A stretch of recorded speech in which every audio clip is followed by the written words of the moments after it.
Hello, everyone. Welcome to the show. And this show's going to be a little bit different. It's just going to be Taz and I talking to each other, and we're about to head off on a 5-month epic journey.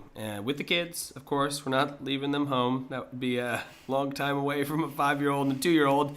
But hey, to each their own. We're going to head around the world and figured we'd talk a little bit about what we're going to do and how we're going to do it and why we're going to do it. And we put out some Instagram posts saying, do you guys have any questions? And we got some great questions to talk about. But the basics of our trip are Taz and I work from home. We work from our computers. We've created a life to where we can contract with gyms around the world within the CrossFit community and help them be better gyms by giving them really awesome programming and lesson plans and talking to them about how to run their facilities. And we love what we do, but we're very fortunate to be able to work from home, and which means we can kind of work from anywhere. In addition to that, I work for CrossFit Level 1 and Level 2 staffs, the main company, so I can travel around and I can teach seminars if there's a seminar in an exotic location and I get put on that location. But we decided that, we're at a place in our life where we have a great thing going on here. We've got an amazing house in Santa Cruz. We've got a van where we can travel around and go all over the U.S., which we've done. And we've got a lot of freedom. And Taz has grown up with a lot of travel in her life. And I grew up with zero travel in my life, but she's really prone to wanting to travel. And when she reflected on where we're currently at in life, we have a bunch of awesome stuff, but now is a perfect time. Kids aren't in school. Oaks has school, but he's in preschool, kindergarten combo, the pre-K, and Arrows too. So now is the perfect time financially, business-wise, schooling-wise, to just take a trip, have an adventure. And we decided that let's do it. I came home one day and Taz was like, I booked the tickets, and I was like, sweet. All right. I'm glad that you spent that money, which is hilarious because Taz, she won't buy herself new clothes, let alone drop multiple K on plane tickets around the world. But the reason we're doing it is mainly because we can, and we think that if you have this opportunity, grab life by the huevos and get after it. And that's why we're doing it. Now, there's some specific on where we're going and what we're doing is we're going from here to New York to Ireland to Scotland to England to Dubai to South Africa to Bali to Australia and then back home. And in each one of those places, we're staying a little bit of a different time. In the UK, we're roughly about 4 weeks. In South Africa, we're 6 weeks. And in Australia, we're 6 weeks. So those are our big chunks. And we'll be driving around mostly the whole time and visiting friends. And one thing I'm really excited to do is we're going to visit a bunch of gyms that we contract with and see kind of these amazing communities that are out there and just meet new people, talk to other parents, and give our kids an experience that I know I never had growing up. And even if they don't remember it, it'll sit in their psyche somewhere. But yeah, that's the trip. And this whole conversation that we're about to have is going to be about, some questions that people had as to how we're able to make this happen and maybe some logistics of it. So yeah, that's kind of what we got. Anything to add on that one, Taz? Whoa, that was good. Was it good? That was good. All right. Well, let's jump into some epic questions. Riff one off. Okay. Well, we kind of touched on this on the podcast, I think, with Laura and Rusty about the schooling, while we travel. Oh, right. So what's the question? What about schooling for the kids? What about? Oh, okay. Yeah, it's just, Arrow is not even 2, so he's just learning to talk. So school life, that thing. And Oaks actually is in a really cool phase right now where he's learning to read and he's writing a lot more. So for us, that's really easy just to continue with those skills because we can help with him reading, we can help writing, take a bunch of workbooks, and that's pretty much it. We're not going to force him to do it every day. It's not going to be really a homeschooling trip. He's still 5. He's only pre-K. So yeah, I mean, what do you think, honey? Yeah, I think exactly what you're saying. Bring a couple of workbooks that he can kind of go through. He enjoys workbooks. I mean, we'll find him in his room just sitting there working through letters and whatnot. So that'll be pretty easy for us, while we're on planes, while we're sitting in locales for a while. I think doing my best to make it so he's experiencing, and doing our best to make it so he's experiencing every place that we're in. And I think the education comes from challenging them in their daily things, right? So it's like when we go to get something, having him hand the change over and talk about why it cost a certain amount and why we got money back. It's like, oh, we gave him too much, so now we get this money back. Like using the experience that we have to educate and just building context for that, I think will be my MO. Right. And then he's doing some fun stuff currently with, we started playing Magic the Gathering, which is a nerdy like Dungeons and Dragons Pokemon style card game. But all of the characters have like life totals and then mana costs, and like they basically cost stuff to bring into play. And he's doing math and he's learning symbols and he's learning how to read the cards and he wants to know what they are and he's trying to spell them out. And so like there's a lot of games that involve him learning a bunch and practicing the skills. I think the only thing that we have to probably sit down with him and make sure he does would be writing, because that skill is not going to be something that's just going to jump up at him. And that should be pretty easy. Yeah. Yeah. Cool. What's the next one? The next one is, there's like 4 questions within one, but the overall question is, do you use electronics? When does each kid have their own like iPad? And then, I'll ask the next one after we address that. Okay.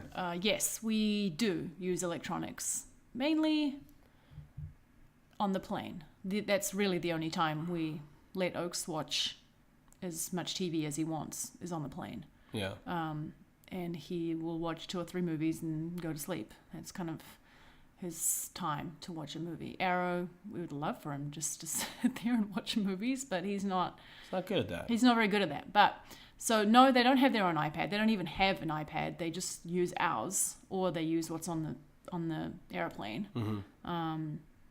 And when we're driving, because I think this question was also directed towards when we're driving, they are not allowed to use the iPad.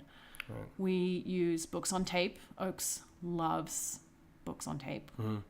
Not really a tape anymore, is it? Books on MP3. We're on the second Harry Potter go around Cycle. We're on the second cycle through the Harry Potter series, and we're on the 6th book of the second cycle. So that's how much Oaks loves Harry Potter. He actually said the other day, I wish Harry Potter was real. Which I understand. I, too, wish Harry Potter was real. So, yeah, do you have anything to add on to that? Yeah, I mean, I think they're a good tool, just like anything else. Like, I think electronics can be incredibly distracting. I think they can be educational should you use them right. But from my personal perspective is I think they're incredibly mind-numbing, and they don't allow you to experience a lot of the actual world. And I know our generations and our culture is heading the direction of more and more digital technology. And I myself am on my computer a lot, and I'm on my phone a lot, and it's something that I constantly try to fight to get away from. So do we use them? Yes, but we're always conscious of how we're using them, and we're using them within very confined ways. And we're really, really, I think for the most part, we're really strong with not using them simply to escape spending time with the kids. And I think that for me is really important. Like if it's something where I come home and I'm like, I feel like we should watch a movie tonight. I'm not going to not watch a movie with the boys. I do that. I'll do it on a random night, and Taz will be like, you dick. But I'll do it, and it's not so I don't have to entertain the kids, but it's like something that I want to experience, and it's kind of on our terms. But what I really try not to do is, and what we both try not to do is just I need 5 minutes. Let me flick this on, or and not that that's the wrong thing to do, but I think that's a really slippery slope in terms of I just need to fill time, so I'm not going to interact with the kids, and this is my go-to here. And for us, we're conscious of when we do that, and it's not to say that we never do that. We definitely do that. It's just It's just there's a time and a place in our mind, and we use it as a tool to like the best of our abilities, and we're still figuring that out. Yeah. And each child, I think, reacts differently. Totally. To screen time and TV. Oaks has a hard time coming down from it. Yeah. It's like a drug for him. He loves it so much. Like every day he asks, is it the weekend yet? Because that's the only time he's allowed to watch any TV.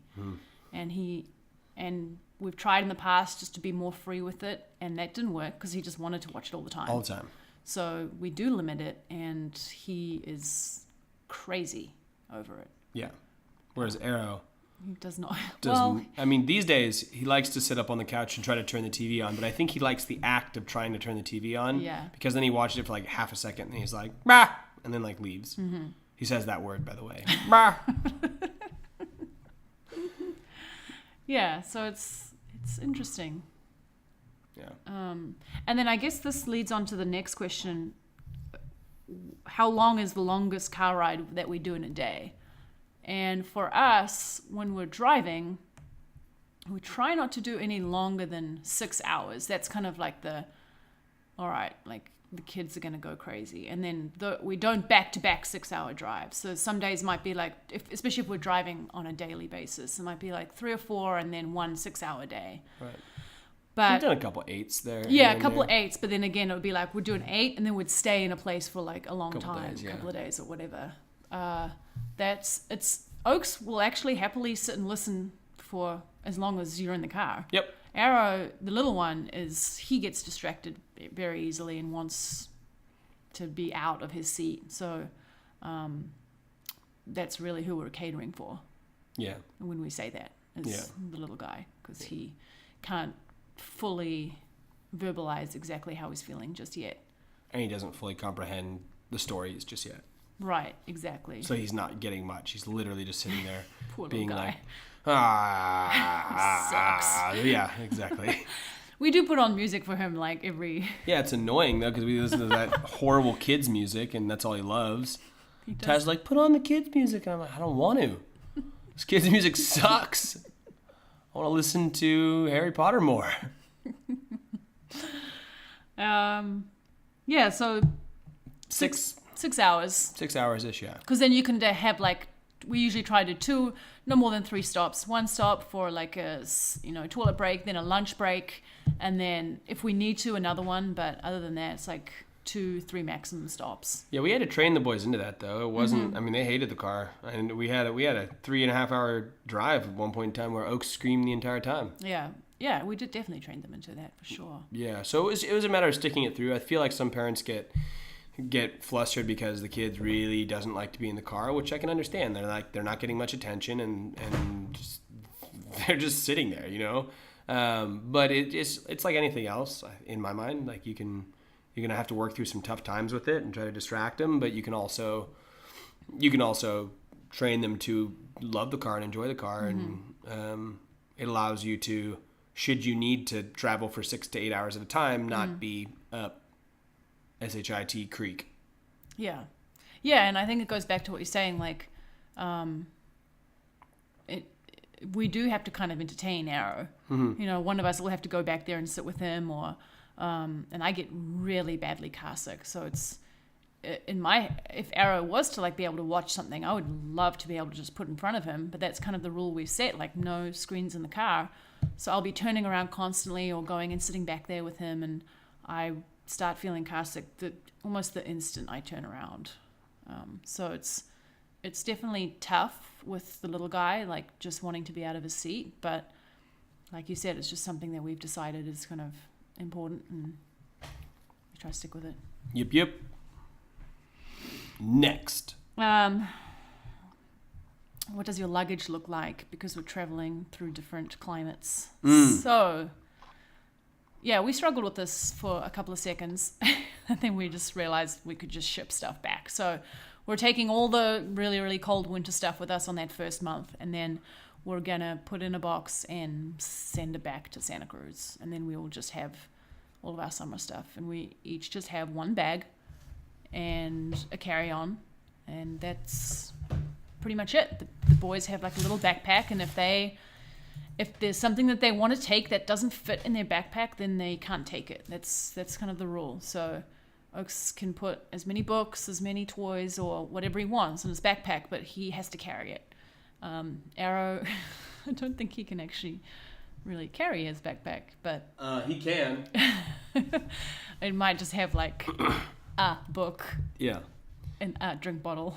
Arrow's a small kid. Like, I don't know if you guys have ever seen him, but he's a tiny little nugget. But he loves to do stuff on his own, so he's got a backpack that's like half his body, if not more. And so if we were to load that up with anything other than like a couple string cheeses and maybe like a book, like you said, he'd topple over backwards. But he'd do his best to carry and drag it around. Yeah. As far as luggage goes, like, pretty minimal. Yeah, like we'll see what happens. Like, worst comes to worst, I think worst comes to worst, you just buy something wherever you are, right? Right. And we'll start by It's just clothes. Yeah. You can always replace if you don't have something. But I have like in my head, I don't know if I've actually when we went in the van, it was kind of like, okay, you can have 3 items of each thing. That was like how much we could fit. That's what you said in your head? Yeah, like she didn't tell me that. She just said. Well, so it was like I could have 3 t-shirts, 3 pairs of shorts, 3 pants, and I do the same for the boys because I was packing all their stuff. I don't know what your like. Mine was 1 method. pair of shorts and 20 t-shirts and 80 pairs of socks. That's kind of I want to make sure I have t-shirts and socks. My shorts can just stay on. That's fine. Yeah. So I think we'll probably do the same for the trip. Yeah, I think I actually packed 3 pairs of shorts on our trip, and I only wore 2 of them. Yeah, I think you did. Yeah. And then they were still in there like months later. Oh yeah. When I went on that other trip. Yeah. But if anyone's asking about the actual what luggage we're bringing, I have a backpack. Taz has a backpack. Oaks has a little mini backpack. Arrow's got a mini backpack. And then Oaks has a pull luggage that he's really stoked on because we bought him his own like mini version of our pull luggage. And then we each have 1 larger suitcase. So it's 2 big suitcases, 1 pull luggage for Oaks, and then 3 backpacks. Basically. And they're not that big. Like what I like about this, I've had mine for a while. It's like just like a rip curl, has wheels and stuff. But what's great about it is that no matter how much you pack in it, it has never been over 20 kilos. That's 50 pounds. Which is like usually the 20 to 25 kilos is the limit. We're still going to get hit with a few baggage charges. Mm-hmm. And we're not bringing our own car seats. No car seats. We're going to rent car seats as we go. Maybe just 1 in some of these places, and then Oaks will just have to sit in like the middle or something like that. We'll figure it out. And there's way less strict laws in other countries. Yeah. And 1 double stroller, just because our kids they're stroller kids. Oaks still loves to be in a stroller. Yeah, you turd. So we're going to try and make him walk as much as possible, but if we're doing a lot of like city walking, a stroller is super handy. And I researched a lot of like the double stroller, like the umbrella double strollers, and we finally settled on this one umbrella stroller that's folds up to be the same size as a single umbrella stroller, and it's super light, and I'm pretty excited about it. What's it called? Oh man, I don't know. We'll have to put it in the... Taz will put it in the show notes. You got that, Taz? Got it. Okay, cool. All right. What's next after luggage? Are you living out of the car like we did in our van? Not really. No, we're going to be going to places. Judging by our Airbnb credit card that we've spent a bunch of money on, it's not a card. It's just our credit card. We're not staying out of our car. We've got a bunch of places we've booked. Well, I mean, that can kind of go into the next question is like, where are you staying? So someone asked where we're staying all over, and the question was, are you staying in hostels, Airbnb, hotels? Airbnb for the most of it, and then actually any accommodation that we're paying for is usually Airbnb. Yeah. Otherwise, we're staying with family. We have family and friends everywhere we're going. Yeah. So it's in total, it's probably about half and half, like us having to pay for accommodation and us staying with friends and family. Yeah. And how we kind of budgeted for that was essentially we just took the mortgage and basically put like a budget on how much we could spend per night. And sometimes we've gone over, and then sometimes we've gone under. Like, I think, we're staying in a castle in Ireland for one night, which is definitely literal castle. like It's got like the pointy gables. tip gable. Is that what it's called? A gable? Well, maybe not on the castle. I don't know what's it called. Yeah. So yeah, that's what we're doing. Especially with a family, for us, Airbnbs are great because they usually are houses and have kitchens and have enough room for the kids. And a lot of them are really kid friendly and have toys and books and things and outside play structures for the kids to play on. And yeah, it's making traveling a lot easier using Airbnb. Yeah, we love it. We love Airbnb. Yeah. I mean, we have one at our house and we run it, and we realized how awesome it is and how cool the back end system is. And I think, if you listen to the guys who created Airbnb, like they said when they presented the idea to people are of one of two mindsets, where they were either like, oh my God, that's amazing. How do I do it? Or that's crazy. I would never stay in someone's house, and I would never let someone stay in my house. And like, I think that's what you find with people doing Airbnb or using it or whatever it may be. And if you're on the side of it's amazing, it really is. Like, it's super cool. You get to meet people from other places and who are locals, who run their own little spaces. You're paying way cheaper than you would at hotels, and it's like it's a great system and really efficient back end system, and I feel really good about it. So yeah, that's mainly it. Yeah, so, I mean, we haven't stayed in any of these places yet, so we don't know if have we actually stayed in an Airbnb before? Yeah, we've stayed at a few. We have? Yeah, we stayed at the one where we went up to Napa with Laura and Rusty. Oh yeah, but we've never stayed in an Airbnb. You and I together? Yeah. Haven't we? No. I've booked like a lot, but we've actually never stayed in one. So anyway, so far everything, but we run an Airbnb, so I think our experience is mainly on that. But all the interactions I've had with the 15 or so I've booked so far have been only positive, and people genuinely want to help out, genuinely want you to have a good time in their city, in their house, whatever it is that they're renting out, which is really cool.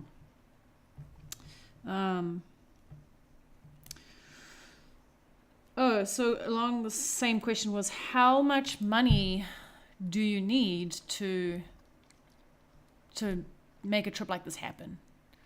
So we used a company called Airtrex to book the tickets, and they do round the world tickets. It was a really great experience. You basically go online and create your itinerary, like a rough itinerary, and then you talk to one of their consultants, and then you go through in detail with them exactly the time, the day, the seat numbers for every single flight, and they create your itinerary for you. There weren't really that many stipulations on like how many places you could go to. You could choose whether you wanted to do like the domestic flights in between. We chose not to do some of those because we didn't know when we were going to be doing those, so we just have been booking those on our own. But I think for the adult tickets, they were like $3,400 each, which for a round the world ticket is pretty good. And then for the kids, because they're over 2 but they're under 12, it was roughly about $2,000 for them. Which is not bad. I mean, you think the whole trip, all those places we listed, 5 months worth of travel, all the flights, it came out to about $11,000. Yeah. I mean, which is a lot of money. Yeah, but I mean, for a family of 4, traveling around the world for 5 months, I mean, it's a lot of money, but like, it's not that bad in all reality in my mind. And especially for us, we can easily justify that because traveling for us is so important and having experiences is so important. So for us, it's easy to save that money, to put any additional money we make to put towards that. Right. For other people who aren't into traveling or haven't traveled much, it's not justifiable, I don't think. Right, fair enough. But I mean, you think, I'm just putting it in the context of like, you go anywhere. You think one trip to New Zealand is $1,500. Exactly. This is 2 trips to New Zealand, and we get to go around the world. It's like, in the grand scheme of things, when you're looking at air travel, it's not too bad. I mean, you travel across our country for $500. Yeah. It's like, okay. I don't know. It just seems like... No, I agree. I was happy with the price. I thought it was a good... I mean, it's terrifying when you look at your credit card and all of a sudden you're like, oh, cool. There's an $11,000. Thanks, Taz. $1,000. Yeah, exactly. And you know, you have to... Obviously, it was put on a credit card, but we did get a lot of miles from that one purchase. You have the 3-for-1 credit card that gives you 3 points for every $1 spent. Mm-hmm. Booyakasha! I mean, Chase basically, Sapphire Reserve. we had from that one. We have now like $2,000 worth of credit for travel or rental cars, and our credit card you can actually use on Airbnb too, which is great. It doesn't work that well on Airbnb, but yeah. Best used for flights and rental cars, I think. Yeah. Anywho, Next question. Vaccinations. Do they need any vaccinations? There was nothing special. We are a little bit behind on some of our scheduled vaccinations, so we got to make sure those are just up to date before we go. Mm-hmm. And yeah, that's it. That's it. Yeah. The only place that would potentially need vaccinations would be for South Africa. In some areas there is malaria present, but we aren't going to any places that have malaria. So any malarias areas. Okay. Get it? Oh, yeah. That was dang, dad joke.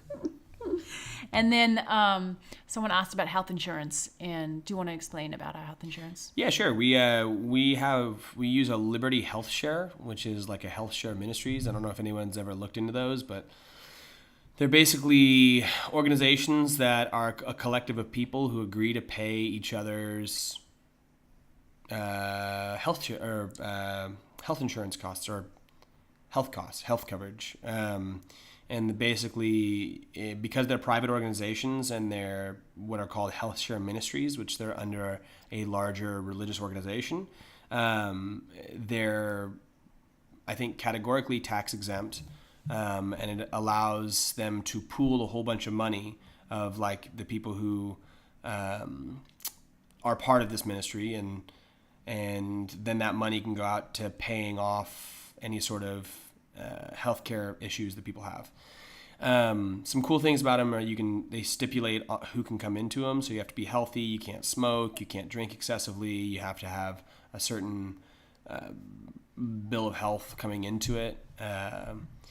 But that being said, the rates are much, much lower. I think it was for our family, it was if we got the cheapest plan we could from a normal health insurance plan was $1,500 a month for us, or $1,300 a month for us, to cover our family of 4, and that was with a huge deductible and all this other stuff. And when we did the health share ministry, it ended up being $450 a month, and that covers our entire family. And then any individual occurrence that may happen, we get $1 million of coverage for any individual thing that could happen.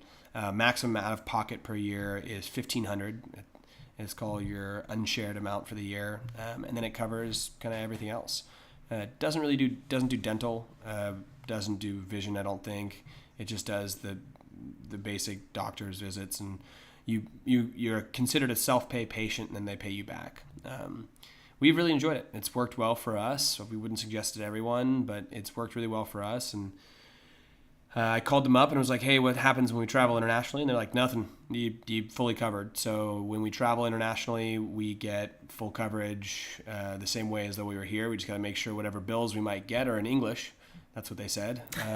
And we also, with the Travel X or whatever it was. The AirTrax, we also have travel insurance with that. It came with travel insurance. And then also our credit card has insurance, health insurance on it because we booked the tickets through the credit card. So we got like triple coverage. Yes. We won't need it though, right? We'll not need it. And then last question. Oh, food. How do we stay healthy while we travel? And specific question was, do you always stop for ice cream? Do you always stop? No, we don't always stop for ice cream. Well, I mean, we're a bit looser. Like, I mean, I than feel we like used to be for sure. yeah, Yeah. I mean, it is part of the experience, right? And food's a huge part of the experience. It just matters Yeah. what you go into it with. But we're not like we're not searching ice cream out. It's not like, oh, we need an ice cream. It's like if we happen to be in Italy and, you know, It does. I mean, it is harder to eat well, and we do eat crappier on the road because we're like, you got to try this salt and straw ice cream place, and so you're cool. So you go try it. It's like so yeah, you're speaking from your personal experience. I'm speaking from how we approach these situations. Yeah, for the kids or for all of us. For everyone. I'm not as loose as you are. Really? Uh-huh. Oh. Can you name something from the last trip that I ate? From the last trip around the country? Yeah. Maybe not you, but the kids. Yeah, I think Like you're more willing to let them have a treat yes. while we're on these trips, because psychologically our brain is in the like, this is kind of a treat as it is, and we're not going to be here again. I totally agree. What I think though is this is different to just like a one-off trip. This is a 5-month like kind of living on the road. So Right. I feel like we will most likely get into like more of a rhythm of trying to stay as true to what we eat as possible. Right. So you're talking in this trip, you're going to try to do something different. I was referring to our other trips. We've always had the mindset of like being relatively free. We're not excessive by any means, but we're definitely not the same way as we are when we're home. Stuff makes its way in there quite a bit more. And you're saying for this trip you want to be different. Yeah, I feel like I think I disagree with you. I think especially like when we're just like in the van traveling around, like the snacks and things that we buy and the lunches that we have are definitely pretty good. Chips more often. Sure, yeah, you're right. Definitely chips more often. Yeah, for sure looser, but I think that's all I'm saying is that we're looser when we're on the road, and you have to be looser because you're on the road. Yeah, I agree. I mean, I agree. You pick and choose when you want to be strict, and you pick and choose when you are like prepared to be a little bit looser. And I think there's a difference between being loose and being a total asshole. Mm-hmm. Like I think you can really easy go off the deep end, and I think that's what a lot of people choose to do. Yeah. And I'm on a vacation, might as well eat like a psycho, because I've done that. You know, I do that when I'll go to Mexico or something. It's like, how many beers can I drink a day? Oh, God. You know, and which is not the greatest mentality. So I think the length of this trip will decrease our ability to do that. It's going to be interesting. Like I am also curious as to how this pans out. I think our kids have they don't really like a lot of the traditional kind of crappy foods. Yeah. Because we don't eat those. Right. Period. So they're not that drawn to them. Sugar, sure. Like they like sugar, but we're pretty strict on how much sugar they can have. Yeah, I quit sugar for a year. Right. So that helps too, because normally it's you having the sugar, and I have this rule that if we're eating it, then they're allowed to eat it. I don't eat something in front of them and be like, no, you can't have this. So you not eating sugar is going to help because you won't be eating anything. Right. So it's normally you that's eating the sugar. But I will be drinking them beers, yo. World beers! Yes, but they don't want beer. Arrow does. He always tries to drink my beer. And I give it to him and he goes... So I think the key for us, though, is being organized. So whenever we get to a new place, I am usually already, like, before we even get there, I'm scouting out, like, the closest or the nearest and the best supermarket place to get some groceries, especially, like, mainly snacks and things, because we all know how much kids love snacks. Like, if you tell them it's a meal, they hate it. But if you say, it's snack time, and it's actually lunch or dinner, like, they're going to eat it. So we like to pick up a bunch of snacks, and as long as we have those being good, then we can be a bit looser around like the other meals that we eat out and stuff. Mm-hmm. Yeah. Yeah.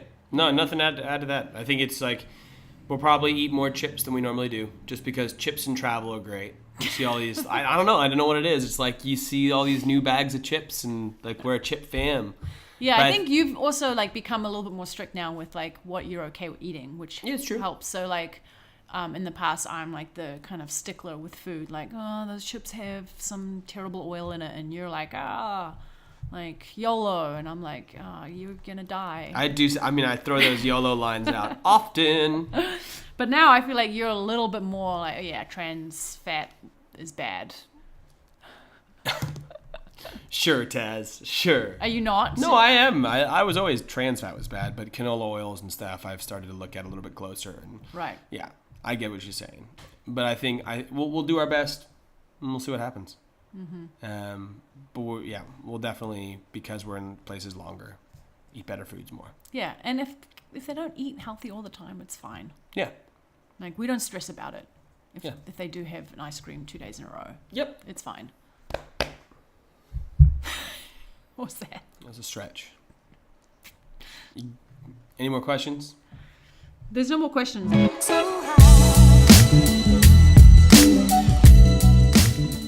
Thank you guys for listening to the show, and if you wouldn't mind heading on over to iTunes, giving us a rating, and also writing maybe a little review, telling people about the show, as well as checking out our sponsors, Perkia Rings, as well as Cat and Cloud Coffee. That's Perkia, Pyrkia. Use the code TRIBELIFE for a little discount. And if you want to go to Cat and Cloud Coffee, that's CATANDCLOUD, so Cat and Cloud Coffee, and put that in the old Google machine, pull it up, and choose anything in their store. Use code BARBERSHOP, and you can get 10% off anything in the store. All right. Thank you guys. Have a wonderful day. Or night, wherever you're at right now.